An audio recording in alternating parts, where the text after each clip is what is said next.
Hello and welcome to another episode of Father and Joe. I'm Joe Rockey here with Father Boniface. And Father, I really liked how over the last couple of episodes we talked about how Jesus interacts with people. And you mentioned, I believe it was 2 weeks ago, maybe 3 weeks ago, about when you're going through your day, having Jesus be a part of your day and reflecting back at the end of it, and not just having a prayer here and there, but actually focusing upon Jesus being in the room with you and what that would do to your work and relations. And for those of you who don't know, I have a 3-year-old. And in this Zoom economy, I do a lot of things on Zoom.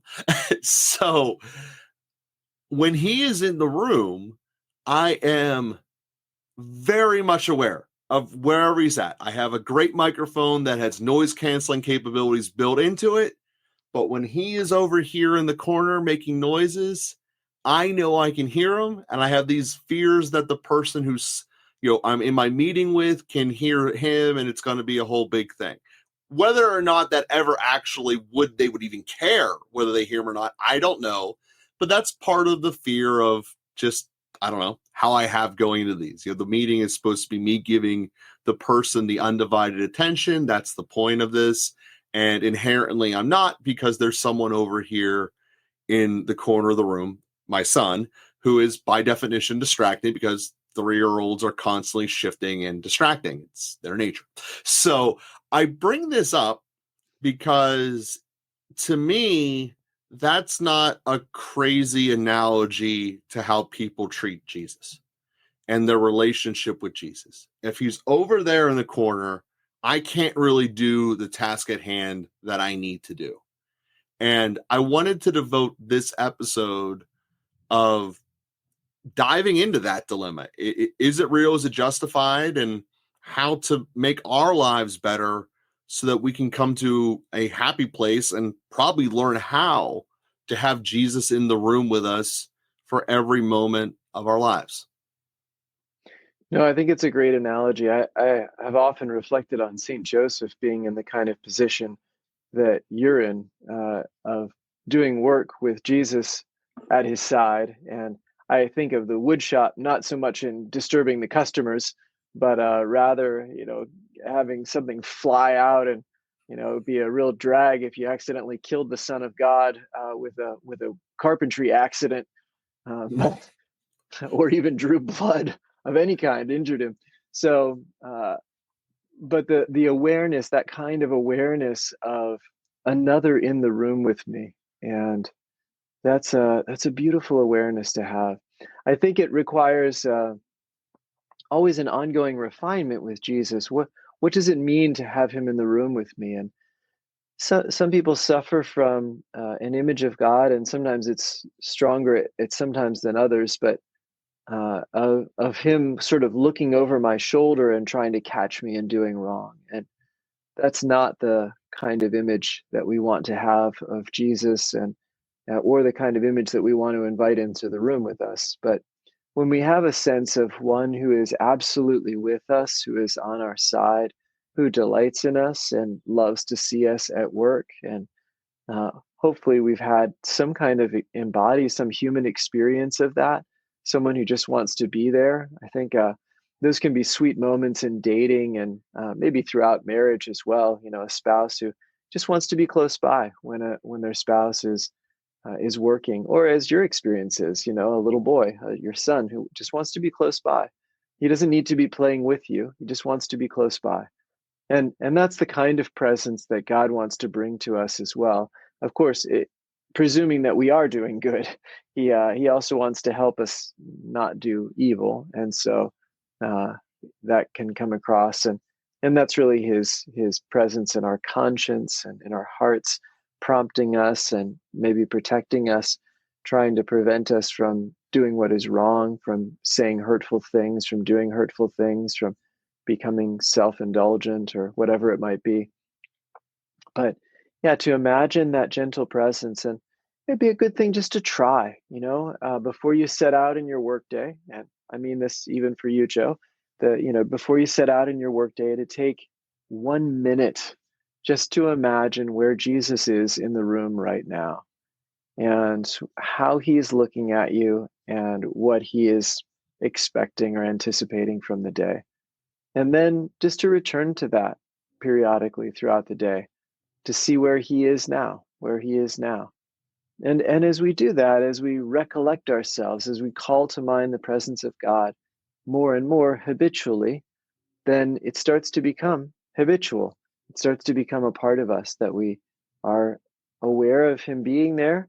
And again, that image that we might have of him, maybe somewhere in between uh, suspicious and judgmental and loving and supporting, depending on what part of us is more active at the moment. But that image will also steadily transform, and we become more confident in his loving support, his presence with us, his tenderness towards us, his hand on our back, or his whispering of a little advice here and there, whatever it might be. So that's really practicing the presence of God. There's a classic book by Brother Lawrence of the Resurrection called Practicing the Presence of God. And that's basically what he describes there, doing a lot of simple tasks throughout his day and doing them in the presence of God, and aware of God's love for him at every moment.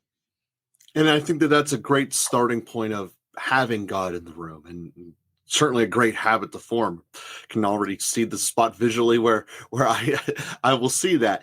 But let's dive into the second part of that. Of I'm whether it be I'm use me as an example.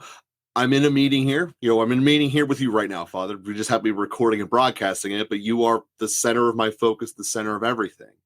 And again, maybe the 3-year-old version of my son is the wrong example of this. But when he's in the room, he's distracting me. I mean, there's just no way around that. He's literally distracting me. And all my focus is to be given to the person who I'm communicating with. And that's a tear. I mean, there's just no way around it. Like my brain is upset that I'm not able to focus on both at the same time. And it doesn't take away from our responsibilities of life. St. Joseph had to make carpentry. At some point, he had to cut a tree down and make that board the way he wanted to. He was using sharp equipment to do it, period. Even if Jesus was 3 years old, maybe he told him to go on the other side of the room and just watch or whatever. But he still had to do the task at hand. We still have to do our equivalent of the task at hand in our daily lives. So how do we weigh or address this internal conflict of, I need to be paying attention, but there's a distraction here? Fundamentally speaking, how do we weigh into that to be able to not have internal brain battles about what I'm supposed to be doing right now? Well, yeah, that's definitely a challenge. um, when we so you really can't let go of your attention towards him. You need to be attentive to him, and so you're really setting yourself up for a divided attention. I mean, that's just the reality, and that divided attention is going to be a tension. It's going to be a struggle to flip your attention back and forth between two different people. I think we have to remove distractions if we're going to give undivided attention. And in that case, you may not be able to remove distractions. It's why I found, I sometimes have had spiritual directees who become mothers, and then for various reasons they come in to meet with me, and even though it's an infant or a 1-year-old, or there's no comprehension from the child, and so they feel secure sharing whatever they're going to share with me. I have just come to refuse doing it. It's just not worth. She can't give her full attention to me. I can't give my full attention to her. It's unfair to our time together. It's unfair to that child to try to do something like spiritual direction. So there are activities, of course, that we can give half attention to. We can have conversations between adults with children in the room, and those conversations don't need full attention. They can have spurts of attention, and that's fine. But if we're setting ourselves up, if we need to do, if we're doing something that requires full attention, then we have to remove distractions. And it's one of the reasons that applying that to prayer, why it can be helpful to go to a church. Putting ourselves in the middle of a busy room, especially a room that has responsibilities for us around us, so it is possible to turn off things. Like if your wife were also in the room and you really didn't have to pay attention to your son because she was paying attention to him, then it's more reasonable to think you could dedicate your full attention to that call, because you can actually let go of that responsibility.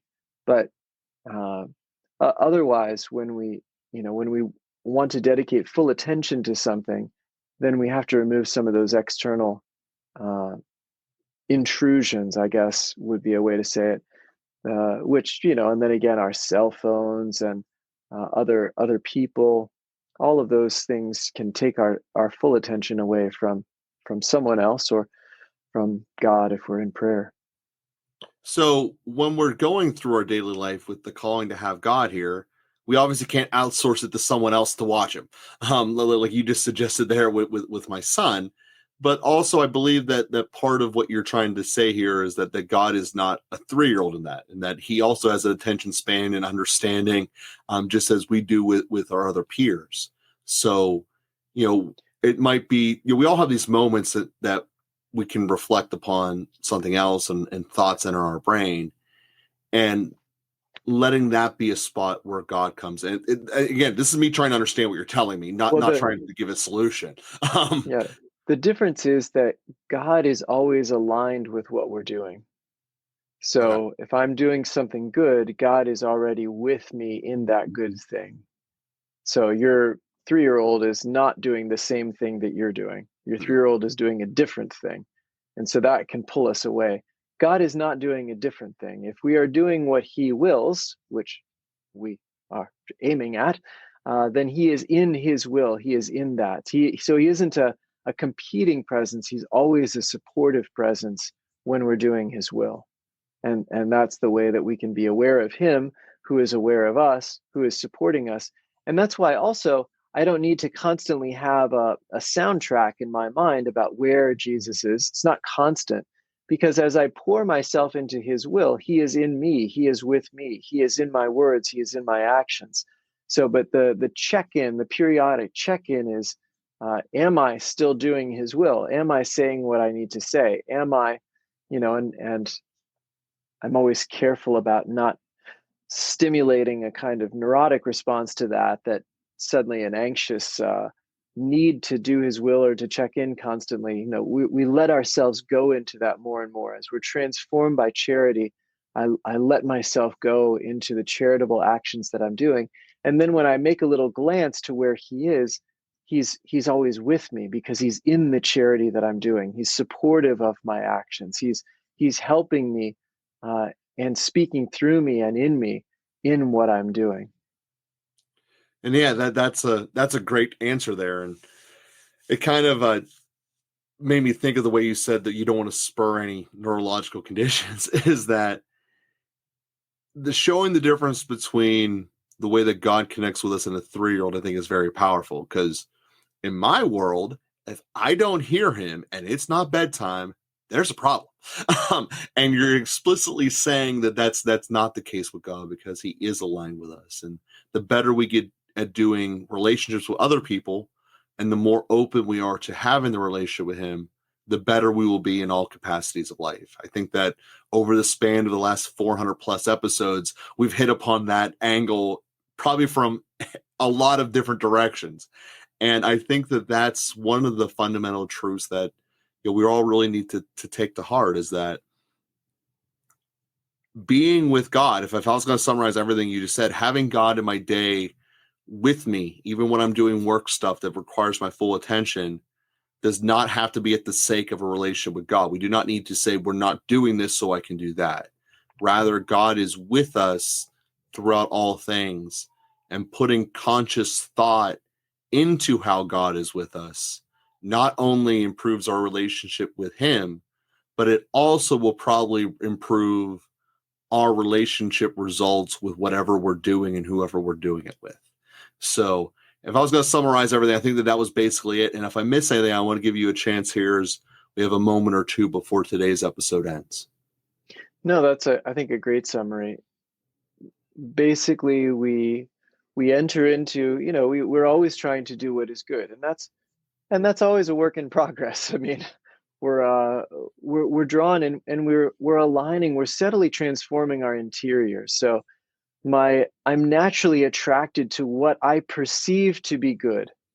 And so I want to be able to follow that. Now, my perception is not always totally right. And so then I have to learn. Yeah, when you eat, 6 baskets of Easter candy, it certainly seemed like it was going to be good. But I learned from that lesson. I mean, it took me like 50 or 60 times, but I eventually learned from that lesson that eating that much candy is not good. And so then I learned to be attracted to, I developed that attraction to moderation, just to enjoy one piece, or a little bit at a time. And so that steady transformation of my attraction to the good is something that happens in conjunction with reason, and also infused by grace. And so as I read the Gospels, as I study and model myself after the pattern of Jesus's life, then I start to discover a way that I live a little bit more, and it ties in with my emotions, what I'm drawn to, and then I'm entering in, and I always have to enter in. I can't, just I don't know, have it instantaneously happen. I have to try it, and so I do my best to enter into a space that is, I think, is the right thing. I do my best to understand what that is, and then along the way, I make little course corrections. I make little adjustments, and that those adjustments affect my way of thinking. They affect my heart, and again, I'm holding them all against the pattern of the gospel, the pattern of Jesus's life. And so, another way of saying that is I'm doing that in relationship with him. I'm holding that up against his presence that is really with me, and I'm looking to his face as he goes, no, no, or as I let him just direct me a little bit in this direction, or a little bit in that direction, or I allow him to speak a little bit more in my heart and come through a little bit more in my interactions, whether it's a business interaction or a personal interaction or whatever it is. And over time, I start to internalize more and more the best path, the true good, the ultimate good. And all of that opens up in me in greater love and joy and desire, all of these kinds of things. So yeah, it's steadily, as we allow him to be more a part of our life, and that includes being aware of his presence before, during, and after the different things that we do, then we are more and more transformed into him. And so then he becomes more and more transparent to us, because I'm living him. I'm not looking for him as much. I'm already living him. He's already in me and acting in me more and more. And what a beautiful way to end this episode and to reflect upon. We thank everyone who has been with us. We have had tremendous numbers coming through, and it's all from you guys, the audience, helping us grow. We're now starting to get on some of the charts, which is giving us speed burst. So every time you guys leave a written review or a star review, it helps us tremendously in growing. And we thank you all with us, and we'll be with again next week.